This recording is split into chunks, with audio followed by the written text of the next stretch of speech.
ঠিক আছে লুসির খোঁজ কবে পাওয়া গেছে? 1974 খ্রিস্টাব্দে পাওয়া গেছে। লুসির খোঁজ কোথায় পাওয়া গেছে? আফ্রিকা মহাদেশে। আদিম মানুষ আগে কি খেত? কাঁচা মাংস বা ফলমূল। ভীমবেটকা গুহা কোথায় অবস্থিত? ভীমবেটকা গুহা মধ্যপ্রদেশে। ভীমবেটকা গুহার খোঁজ কবে পাওয়া গেছে? 1957 খ্রিস্টাব্দে। হুনসিকি উপত্যকা কোথায় অবস্থিত? কর্ণাটক।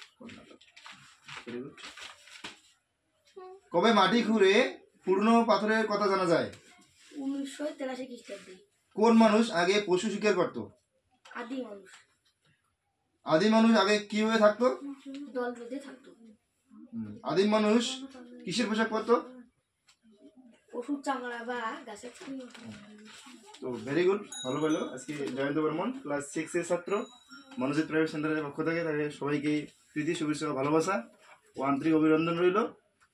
দেখো এরা যেন সবাই সঠিক স্থানে যেতে পারে, সফল হয়, আমরা যেন সবাই সফল হতে পারি, সবাইকে এই বার্তাটা বলা।